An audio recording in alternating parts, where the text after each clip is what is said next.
వీళ్ళందరికీ రాజు కావాలంట. ఏం బాబు నువ్వు ఉన్న ప్రవర్తన యెహోవా దేవుడు నేను ఉన్నాను సరిపోదా? కాదండి, అవి రాజు కావాలంట అంతే. ఆ రోజున కూడా అలాగే యేసుక్రీస్తు ప్రభువుని సిలువేసేయమన్నారు. మా బిడ్డల మీద ఏ పాపం వచ్చినా పర్లేదు, ఆయన సిలువేసేయాలంటే. మానవుని యొక్క హృదయం ఎంత ఘోరమైనదో చూడండి. మన ఆలోచనలు మనకు మేలు చేయవు. మరి సమూయేలును రాజుగా అభిషేకించడానికి సౌలును రాజుగా అభిషేకించడానికి సమూయేలుకు పర్మిషన్ వచ్చింది దేవుడి దగ్గర నుండి. రాజుగా అభిషేకించాడు. రాజుగా కింగ్గా అభిషేకిస్తే, చంద్రబాబులాగా అభిషేకిస్తే ఎవరికి ఆనందం ఉండదండి? ఎల్లాటికైనా ఆనందంగా ఉంటుంది, సంతోషంగా ఉంటుంది. ఆ సింహాసనం, ఆ పూలు దండలు, ఆ సాలువాలు, ఓహో ఎంత బాగుంటాయి కదండి. ఏదేమైనప్పటికీ మరి రాజు అయిపోయాడు.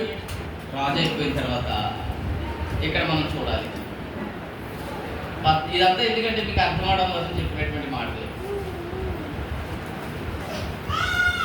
14వ అధ్యాయం 15వ అధ్యాయం మొదటి నుంచి చూస్తే, ఇంటికి వెళ్ళిన తర్వాత చక్కగా చదవండి, మీకు బాగా అర్థమవుతుంది. దేవుడైన యెహోవా మన ప్రభువు అయినటువంటి మన దేవుడు సమూయేలు ద్వారాగా సౌలుకు ఒక బాధ్యత అప్పగించాడు. బాధ్యత అప్పగించినప్పుడు మనం ఎంతవరకు చేస్తున్నాము ఆలోచన చేయాలి. మొదట్లో బాగానే చేస్తాం. తండ్రి ఒక ఎకరం చేను అప్పు చెప్పినప్పుడు దాన్ని దున్నావు, అందులో నాట్లు వేసావు, కడ పంట కోసేంత వరకు కూడా నమ్మకంగా ఉండాలి.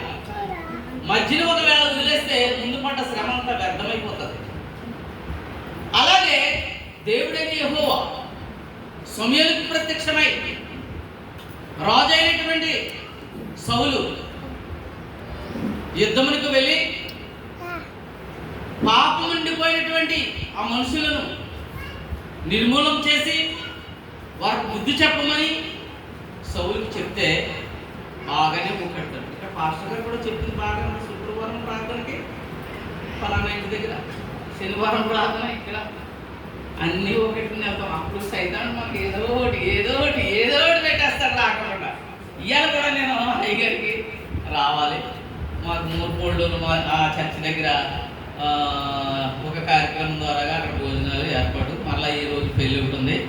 హైదరాబాద్ నుంచి నా స్నేహితులు వచ్చారు, బిజినెస్ మ్యాన్స్, పెద్ద వాళ్ళు, ల్యాబ్స్ నుండి. అది సరే, నేనంతా ఒక సిస్టమేటిక్గా అమలు చేసుకున్నాను. టైం ఎంత టైం, ఒక 5 minutes మాత్రమే తేడా వచ్చింది. అలాగే కలిశాను, వెళ్ళాము, ఆ పెళ్లి చేశారు, అక్కడ ప్రార్థన చేశాము, హిందూ మ్యారేజ్ అత్యంతలు వేసాము, ఫోటో దిగాము, అన్న చేశాను. వాళ్ళతో చెప్పాను, అయ్యా నేను 1 hour మీ దగ్గర నుంచి పర్మిషన్ తీసుకుంటున్నాను బయటకి. ఏంటి బయట ఉన్నారేంటండి నాగేశ్వరరావు గారు అన్నారు. దేవుని ఆరాధించుకోవాలండి. అయిపోయి వెళ్ళండి పర్లేదు, మంచిది. మా గురించి కూడా ప్రార్థించండి. వర్షం వచ్చేలా ఉంది, వర్షం రాకుండా ప్రార్థించండి. మన మాటను బట్టి దేవుడు ఎదుటి వారు దేవుని మహిమపరచాలి. సిగ్గుపడుతున్నావా? అందరూ హిందువులే, రెడ్లు చాలా ఉన్నారు. ఎంఎస్ ల్యాబ్స్ నుంచి వచ్చినటువంటి వాడు హైదరాబాద్ 4,000 మంది పనిచేస్తారు వాళ్ళ దగ్గర. ఇవన్నీ మనకు అవసరం. ఆ సమయం వస్తే దేవుని మాట కూడా చెప్పే, అది మనకు కావాల్సింది. అప్పుడు వాళ్ళే, సార్ నేను 12 కల్లా వచ్చేస్తాను. 12 అవసరం లేదు సార్, 1 గంటకు వెళ్ళాలంటే ఏమీ పర్వాలేదు అని చెప్పి దేవుడే మన మాటల్లోనే దేవుడు మనకు జవాబిస్తూ ఉంటాడు. ప్రియ సంగమా, ఇక్కడ సౌలు రాజుగా చేయబడ్డాడు, పరిపాలన చేస్తూ ఉన్నాడు. దేవుడు కొన్ని ఉద్దేశాలు ఉంటాయి కదండి. అంటే కొడుకులు వెతుకుతున్నారు అనుకోండి, తండ్రికి వాళ్ళ గురించి కొన్ని పనులు చేయించాలని, కొన్ని బాధ్యతలు చెప్పాలని ఆ తండ్రికి, లేకపోతే నాలుగు తండ్రితో ఉంటాయి.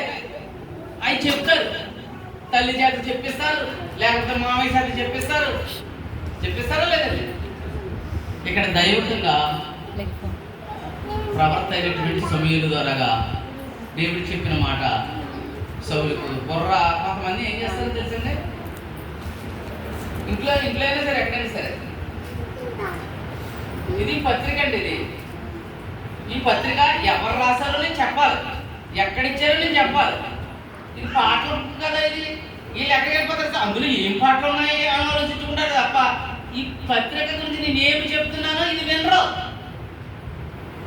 అంతేనంటే చాలా మంది అంతే, ఆలోచన వెంటనే అక్కడికి వెళ్ళిపోతారు. ఇక్కడ ఏమి చెప్తున్నారో వినాలి.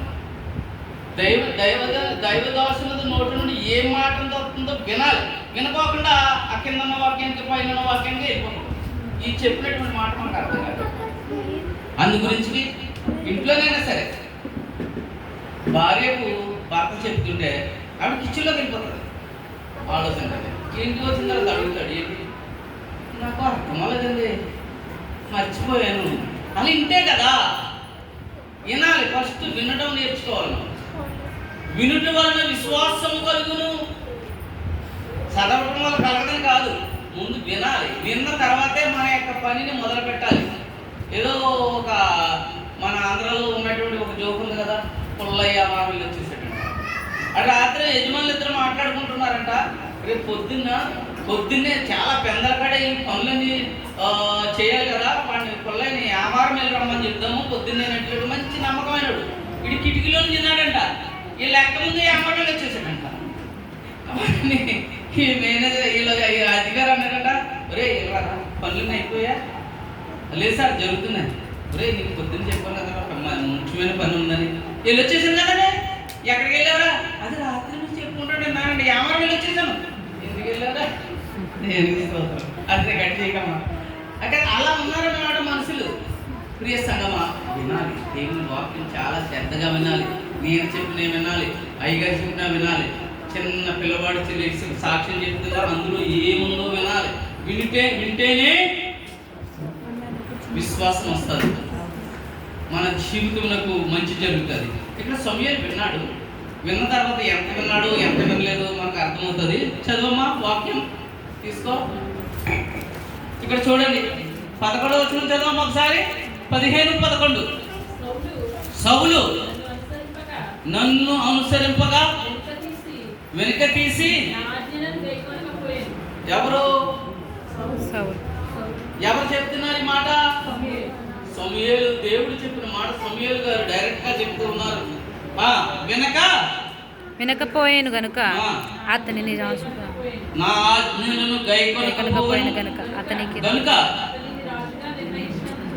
నేను పశ్చాత్తాపపడుచున్నాను. ఎవరో దేవుడు పశ్చాత్తాపడుతున్నాడు. ఇక్కడ సమూయేలు కాదండి, ఇక్కడ మన సంఘ కాపరైనటువంటి ప్రభాకరయ్య గారు కాదండి.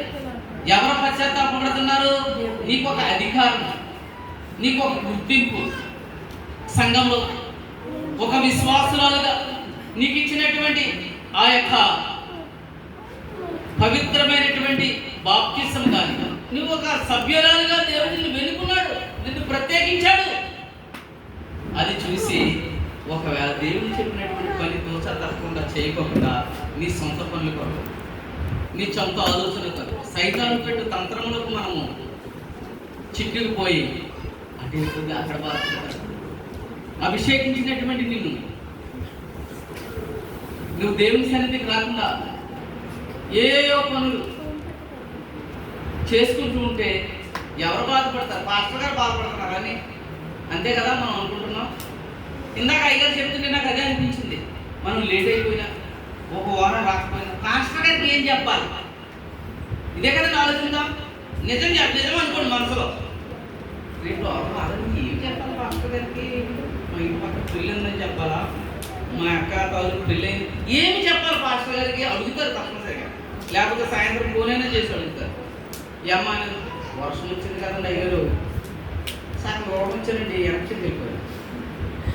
రాలేదు కదమ్మా, వచ్చేస్తుంది అనుకున్నానండి. అంటే పాస్టర్ గారికి చెప్పడానికి, మనము దైవజనులు చెప్పడానికి, లేకపోతే పక్క విశ్వాసం చెప్పడానికి ఈ ఆలోచనలు మనలో ఆటోమేటిక్గా వచ్చేస్తాయి. సైతం అలా పెడతా ఉంటాం. మిమ్మల్ని ఎవరినైనా తప్పు పట్టలేము. కానీ ఇదే విషయాన్ని దేవునికి చెప్పవలసి ఉంటే ఏంటి? దేవునికి ఏమైనా దాయగలమా? ఇదే ఆలోచించుకోవాలి మనం. ఏ ఉపవాసం ప్రార్థన రమ్మన్నా, శనివారం ప్రార్థన రమ్మన్నా పక్క విశ్వాసంతో ఏం చెప్పాలని వద్దు. పాస్టర్ గారికి ఏం చెప్తామన్నా ఏమి ప్రయోజనం లేదు. దేవునికి ఏమి చెప్పుకోవాలి, ఇదే ఆలోచించుకుంటే దేవునికి చాలా సమయం ఇవ్వచ్చు, దేవుని చక్కగా ఆరాధించవచ్చు. ప్రియ సంగమా, సౌలు ఇదే చేస్తున్నాడు. సౌలు ఏం చేస్తాడంటే, కింద దాకా మనం చదువుకుంటూ వెళ్తే ఎక్సర్సైజ్ ఇస్తాను. దేవుడు సమూయేలుకి చెప్తే సమూయేలు సౌలుకి వివరించాడు, యుద్ధానికి వెళ్ళాడు, సైన్యాన్ని తీసుకుని వెళ్ళాడు, అంతా బాగానే ఉంది. శాపగ్రస్తమైనది ఏది ఉండకూడదని చెప్పాడు. ఈయన ఏం చేశాడు అక్కడికి వెళ్ళిన తర్వాత? ఇంకా చదువున్నాము కిందకే.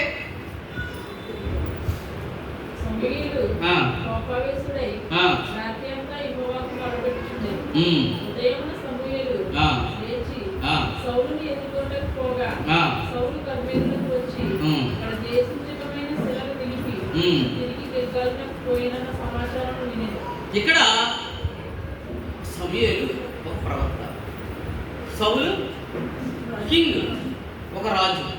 ఇందాక చెప్పారు కదా మన అమెరికన్ ప్రెసిడెంట్ ట్రంప్ గురించి. ట్రంప్ విశ్వాసమైన వాడే.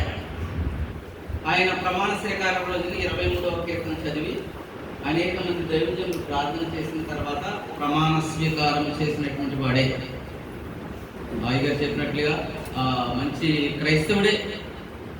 ప్రియ సంగమా, అయినంతరాన్ని కాదు కానీ దేవుని చిత్తం ఏమిటో తెలుసుకోవాలి. చాలా మంది ఇప్పుడు అమెరికాలో అతనంటే చాలా ఎగ్నిస్ట్గా ఉన్నారు. అయితే ఇక్కడ చూసినట్లయితే మనం సౌలు రాజును గౌరవించి మరి ఆయనకు ఎదురెళ్ళి ఈ విషయాలన్నీ చెప్పినప్పుడు కింద ఏమంటున్నాడమ్మా? లేదు లేదు, నేను అట్లా చేయలేదు. 16వ వచనం, సమూయేలు నీవు మాట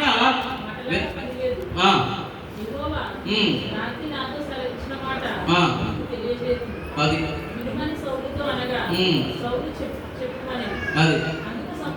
సమూయేలు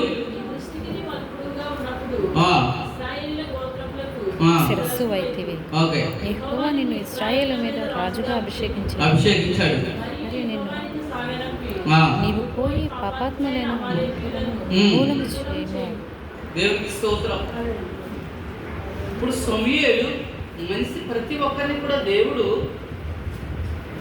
మన యొక్క విశ్వాసాన్ని, మన యొక్క నడవడికని, మన ప్రార్థనని, మన వాక్యము జీవితాన్ని దేవుడు చూసినప్పుడు తప్పిపోయి మనకు ఎన్నో మేలులు చేస్తాడంట. అది నువ్వు విశ్వాసురాలుగాను, ఒక విశ్వాసుగాను నువ్వుండి ఇతను నా సేవకు పనికొచ్చేవాడు, నా పని చేసేటువంటి వాడు. పాస్టర్ గారు ఎన్నిసార్లు మీ మీద బాధ్యతలు పెట్టరు? కొంతమంది నిర్వర్తిస్తారు, కొంతమంది సకాలంలో వదిలేస్తే ఆయనే చూసుకుంటాడు. ప్రియ సంగమా, దేవుడు కూడా ఆయన దృష్టిలో బహు ప్రియరాలుగా నువ్వు ఎప్పుడైతే కనిపిస్తావో నీకు కొన్ని బాధ్యతలు అప్పచెప్తాడు.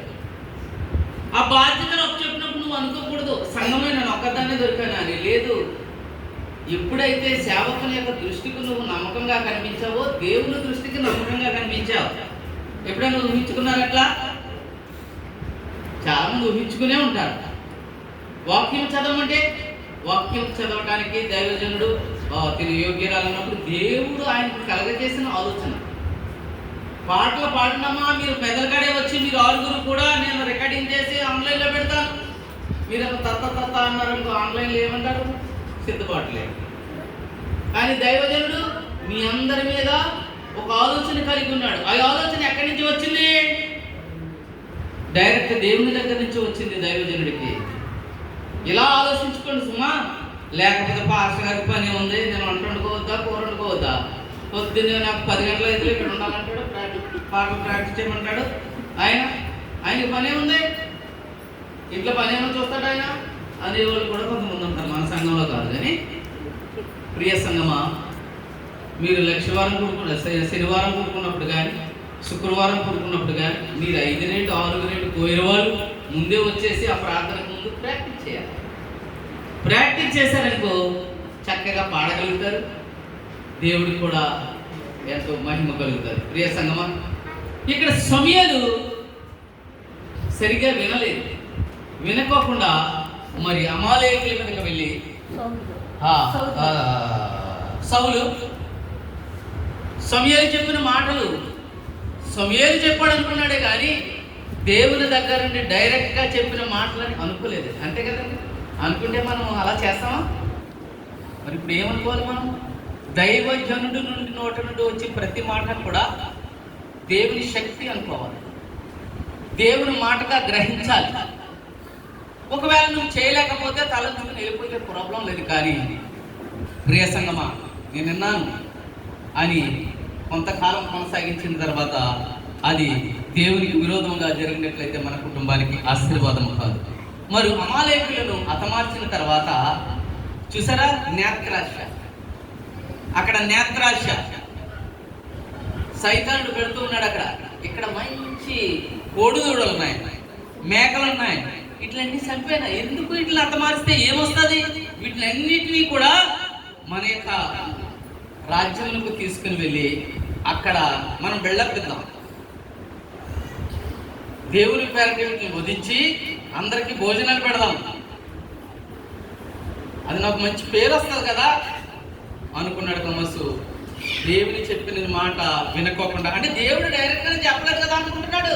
మీరు గమనించాలి, ఇక్కడ ప్రవర్త అయినటువంటి సమయాలు చెప్తే దేవుడు 100% చెప్పినట్టే.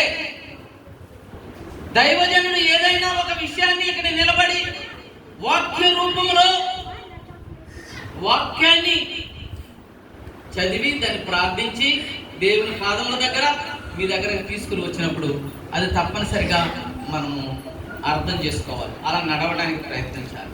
ఈ సమూయేలు వచ్చేసాడు,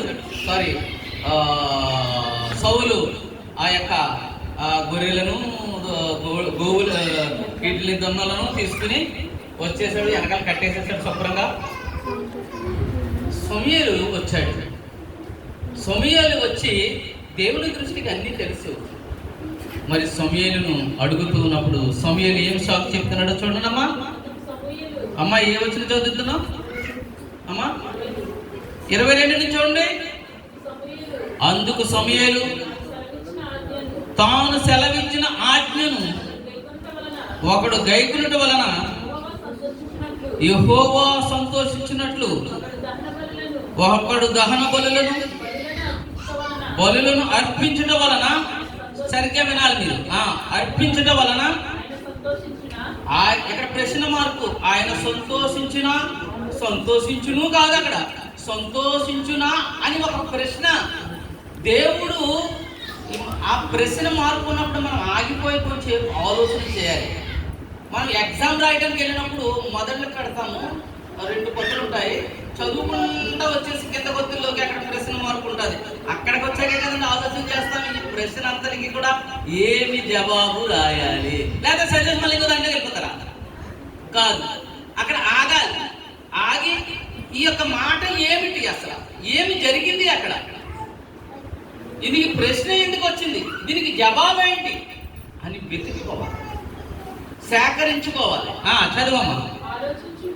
ఆలోచించుము, బలులు అర్పించుట కంటే ఆజ్ఞను గైకొనుటయు, పొట్టేలు కొవ్వు అర్పించుట కంటే మాట వినుటయు శ్రేష్టము. దేవునికి స్తోత్రం. విన్నారా? ఇక్కడ వింటున్నారా? అవన్నీ తీసుకొచ్చిన అన్ని కూడా వ్యర్థమైపోయాయి కదండి. ఏమైనా పనికొస్తాయా?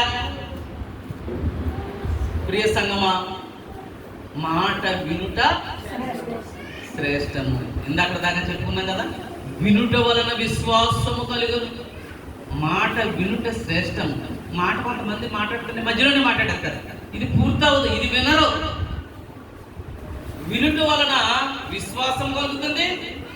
మాట వినుట, దేవుని మాట, లేకపోతే ప్రవర్త అయినటువంటి దైవజనుడు మాట వినుట శ్రేష్టము, అంటే మంచిది, బ్యూటిఫుల్ వర్డ్. హృదయానికి ఆనందం కలుగుతుంది. మాట వినినట్లయితే హృదయంలో వేదన పోతుంది. శ్రేష్టమైన ఆహారం తింటే ఏమవుతుంది? ఆరోగ్యం వస్తుంది. అలాగే శ్రేష్టమైన మాట దైవజనుడు చెప్పినప్పుడు, ప్రవర్త చెప్పినప్పుడు మనం విని ఆలోచన చేస్తే ఆనందం కలుగుతుంది. సంతోషం కలుగుతుంది. దాన్ని పెడచెవిన పెడితే ఈ సౌలుకు జరిగినట్లుగానే జరుగుతుంది. ప్రియ సంగమా, సౌలు సమూయేలు చెప్పినప్పుడు సౌలు మంచివాడు, ఈ దేశాన్ని బాగా పరిపాలిస్తాడు, మన ట్రంప్ లేక ఒకసారి చేసేసాడు, అయిపోయింది, రెండోసారి కూడా బాగా చేస్తాడు అనుకున్నాడు. కానీ యుద్ధాల్లో ముంచేశాడు దేశాన్ని. ప్రియ సంగమా, ప్రవక్త అయినటువంటి సమూయేలు చెప్పినటువంటి మాటలు గైకోకుండా సౌలు తనకి ఇష్టం వచ్చినటువంటి విధముగా పరుగులు పెట్టాడు. ఇందాక అయ్యగారు చెప్తున్నారు కదా, మీరు వెళ్ళండి. దేవుడు చెప్తున్న మాట ఏమిటి? 6 దినములు నేను మిమ్మల్ని మీకు కావలసినవన్నీ తయారు చేసి మీరు చలించడానికి మీ నాసిక రంధ్రములో నా జీవాత్మను ప్రవేశపెట్టాను. దేనికోసం అంటే 7వ దినమున, విశ్రాంతి దినమున, పునరుద్ధాన దినమున నా సన్నిధిలోకి వచ్చి నేను ఇచ్చినటువంటి ఈ పరిశుద్ధ ఆత్మను పెట్టి నన్ను స్తుతించాలి, గణపరచాలి, మహిమపరచాలి. ఒక విషయం చెప్పమంటారా? మీ ఆయన లేకపోతే మీ భర్త ఒక మంచి గొలుసు, మంచి సారీ కొనుక్కొచ్చి, ఇది నేను స్పెషల్గా నీకు ఎందుకు తెచ్చానంటే నా కంపెనీ మీటింగ్ జరుగుతుంది పేరవాళ్ళ, అక్కడికి కావాలి, వెళ్దాం మనందరం. ముందు కాదనకపోతే 2 తెచ్చేసరికి అయిపోతుంది, మీద ఎంత ఇదండి, ఎందుకు రానండి అన్ని పెట్టుకుని అంటారు. ఆఖరిని వెళ్ళేసరికి ఇవి పెట్టుకోకుండా బ్యాగ్ పట్టుకుని వెళ్ళా అనుకుంటా వచ్చేసి కారులో వచ్చిన తర్వాత అదే మర్చిపోయానండి, మీరు అక్కడ పెట్టినామన్నారు కదా, అది నాకే కొనాలనుకున్నాను తప్ప ఇక్కడ పెట్టి రావాలను అది విన్నానా? ఏం చెప్పాడు? వస్తువు కొన్నారు, లేకపోతే మా చెల్లెటికి వెళ్ళిందంటే పెళ్ళికి వెళ్తుందంట, నేను ఇచ్చేసాను. సరిగ్గా విన్నట్లయితే అలా కాదు, ఇది స్పెషల్గా నాకు ఆ యొక్క వారి కంపెనీ మీటింగ్ జరుగుతుంది, నేను అక్కడికి వెళ్ళటానికి కొనుక్కొచ్చారు కాబట్టి నేను అది అయిపోయిన తర్వాత మాట్లాడిస్తాను అని వినలేదు కదా. తన యొక్క గొప్ప షాట్ ఉండడానికి తన చెల్లి దగ్గర నా దగ్గర పెద్ద నెక్లెస్ ఉంది. ఇలాగే ఆలోచన అన్నమాట. దైవోత్తముగా మనము దేవుని వాక్యాన్ని వినకపోతే మన సొంత ఆలోచనలు వచ్చి పడతాయి. అవ్వమ్మ గారు ఎలాగైతే సైతాన్ యొక్క మాట విన్నారో అక్కడ మర్చిపోయింది, దేవుడు చెప్పిన మాట మర్చిపోయింది. ఇదంతా అక్కడి నుంచి వచ్చింది, ఈ పెడచెవి.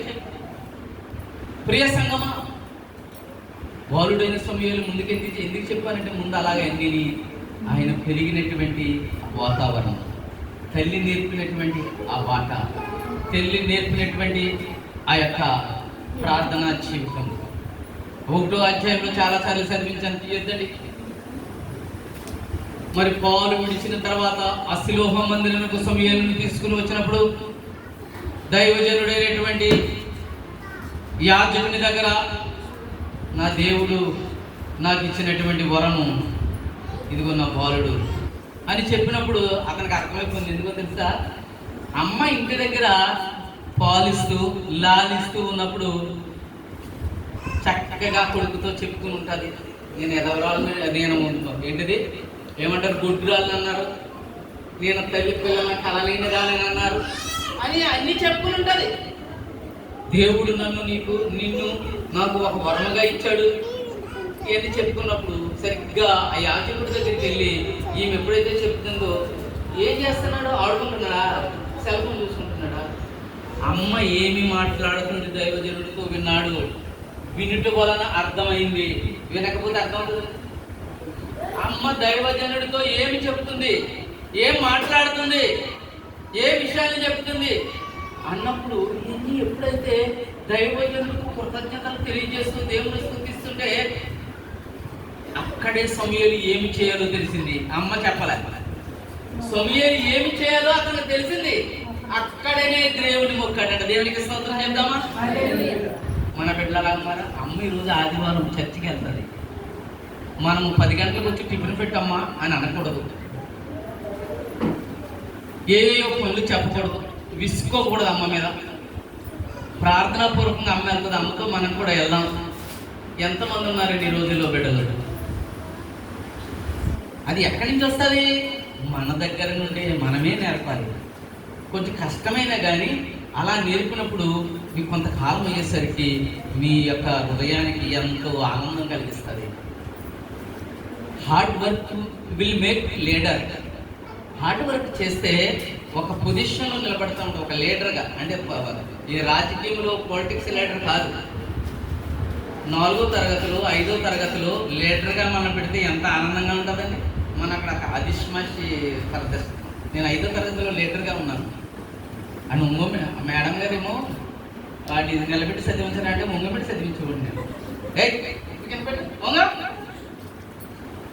అంటే లీటర్ తను వచ్చేసరికి మంచిది వచ్చేస్తుంది, ఆనందం.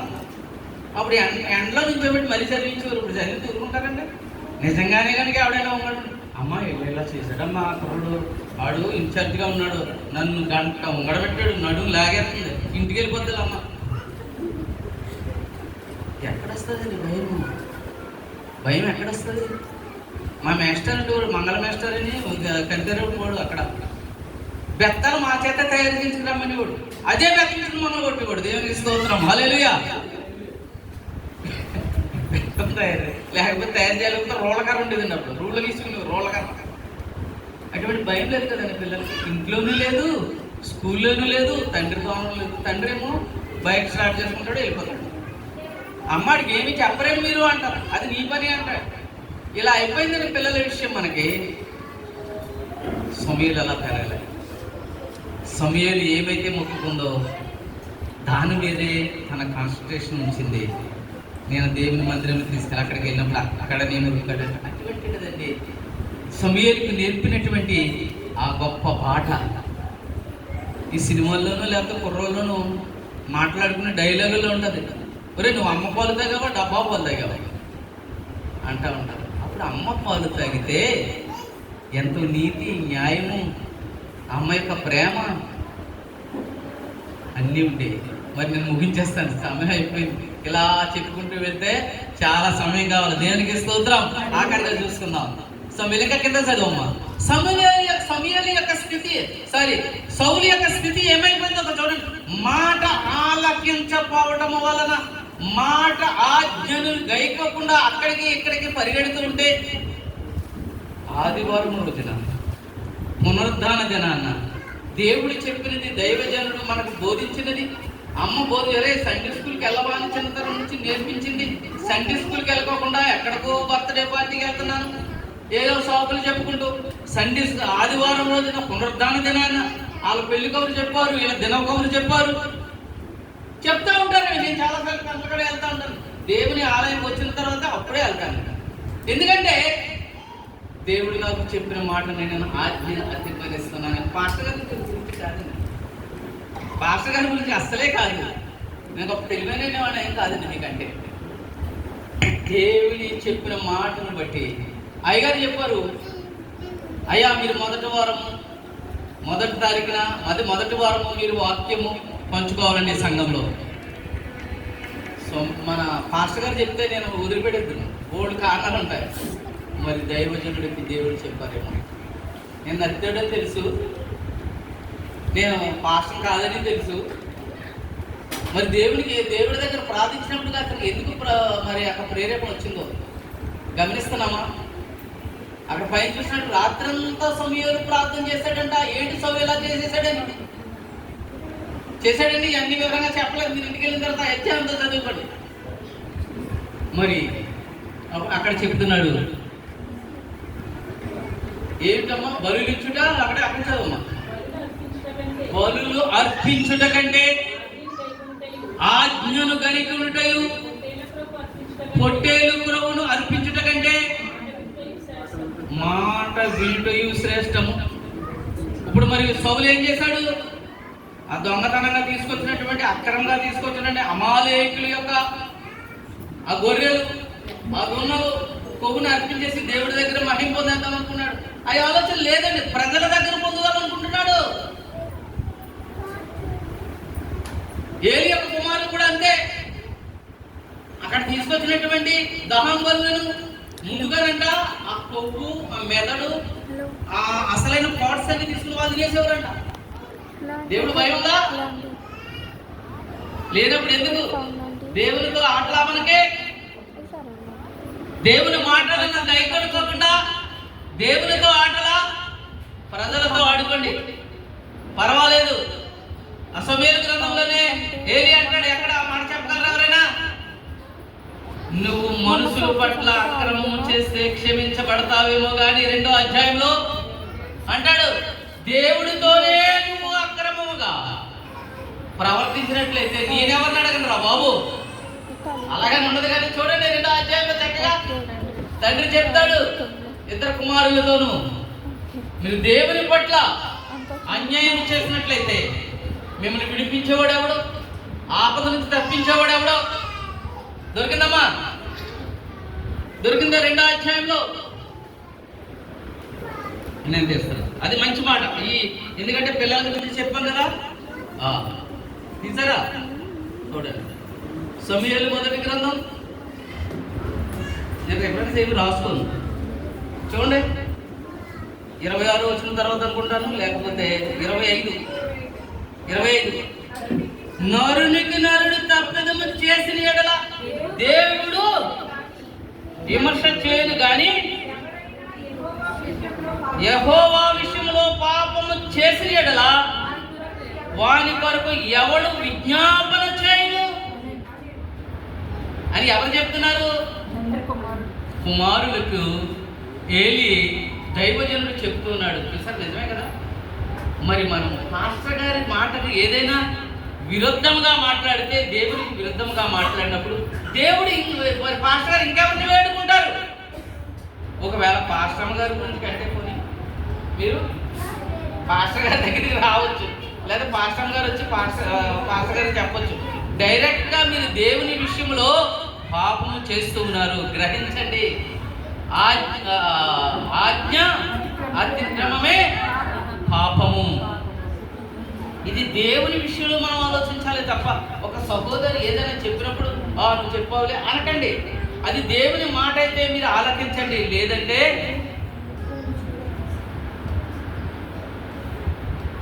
ఎఫెసీయుల పత్రిక 4వ అధ్యాయంలో ఉంటుంది. 25వ వచనమేమో ఆ మాట. అమ్మా మనము ఇంకా కిందకి వెళ్ళిపోమా, అసలు విషయానికి వెళ్ళిపో. ఆ సమయం సందర్భాన్ని బట్టి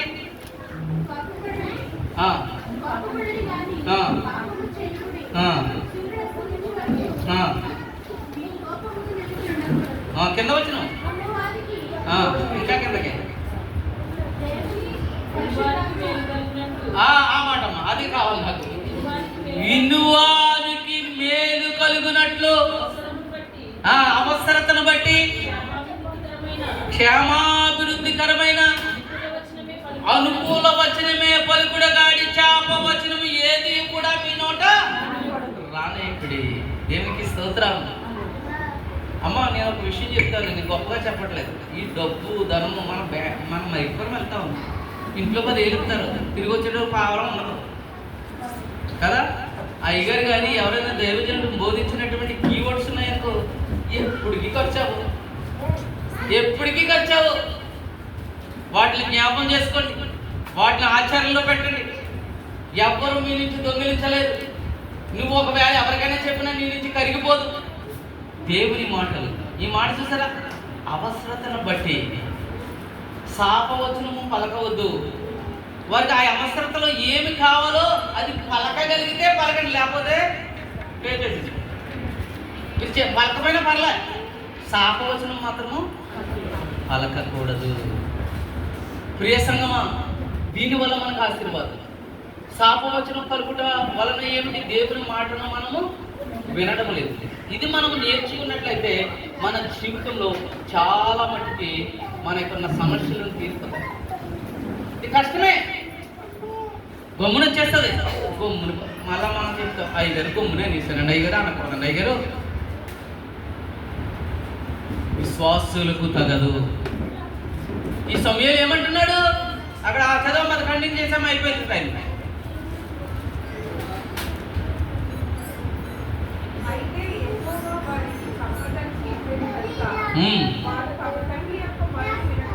అది కదమ్మా, మనం కరెక్ట్ వెళ్ళిపోతాం. ఇది పైన మధ్యన వచ్చిన రిఫరెన్స్ అది. వాక్యం మూల వాక్యంలోకి వెళ్ళిపోతాం.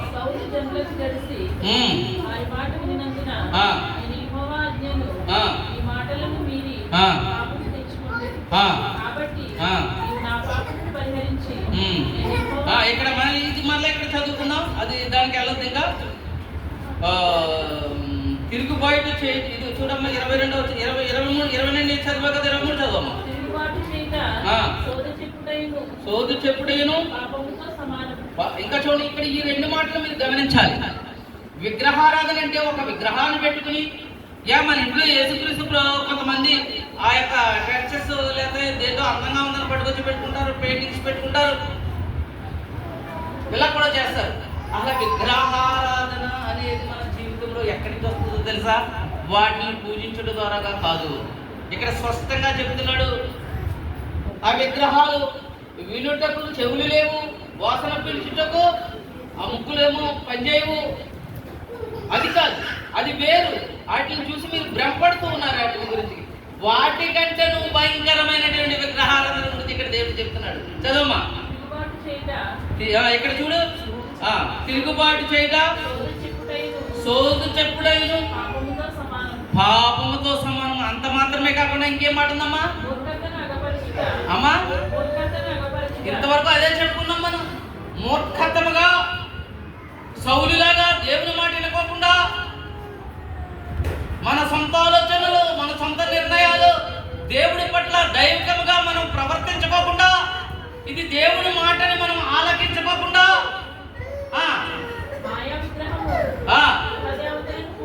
మాయా విగ్రహములను, గృహ దేవతలను, అది మనం ఏం చేస్తున్నాం సార్ గమనించారా? మరి నేనేం చేస్తున్నాను గమనించారు? ఒక దేవుని మాట వినుకోకుండా నా సొంత ఆలోచనలతోనూ, నా సొంత తలవంపులతోనూ దేవుని శ్రేష్టమైనటువంటి ఆ మంచి మాటను హృదయంలో పెట్టుకోకుండా, అయ్యగారు ఎంత చెప్తున్నారు కదా, అనేక సోదరులు పరిగెడుతున్నారు.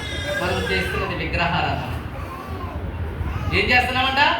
మాయా విగ్రహాలను మొక్కుతూ ఉన్నామంట. విగ్రహాలు కాదే, మన ఆలోచనలు, మన తలంపులు దేనితో సమానం అంట?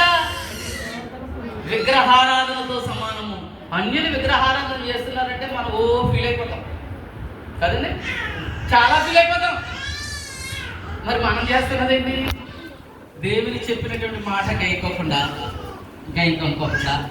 అక్కడికి పునరుద్ధాన దినాన్ని మనము దేవుని యొక్క ఆచరించుకోకుండా పరుగులెట్లు ఏమనుంది అక్కడ? దేవుని ఆజ్ఞని గైకోకుండా ఉన్నట్లయితే విగ్రహారాధనతో సమానముగా దేవుడు అక్కడ మరి సమూయేలుకు మరి బయలుపరిచినట్లుగా మనము చూస్తూ ఉన్నాం. అందు గురించి ఇక్కడ ఇప్పుడు సమూయేలు ఏం చేస్తున్నాడంటే, ఇంకొకసారి ఆ ప్రసంగాన్ని నేను కొనసాగిస్తాను. సమూయేలు వెనకాల పడ్డాడు. ఇప్పుడు పాస్టర్ గారు వెనకాలని పడాలి. అయ్యా తప్పు అయిపోయిందయ్యా. ఆయన ఏం చేస్తాడు? ప్రార్థిస్తాడు అంతే. మళ్ళా దేవుని దగ్గర నుండి జవాబు రావాలి కదా. ఆయన ఏం చేస్తాడు? మనం ఉన్నాలే పని. ఇది సొంత శక్తి. దేవుని మాటలు విని మనకి చెప్పాలి. అది దైవజనుడు, శిష్యులైన అసలైన దేవుని దైవజనుడు యాజకుడు చేసేటటువంటి పని. ఆ తర్వాత అతను ఎన్ని పోకలు పడ్డాడు, మరి దేవుడు ఏమి తీసేశాడు? రాజ్యం తీసేటట్టు మామూలు గారు కదండి. చంద్రబాబు గారు చంద్రబాబు గారిని స్ట్రైక్ చేసి తగ్గింది. మన జగన్ ఏమైపోయాడు?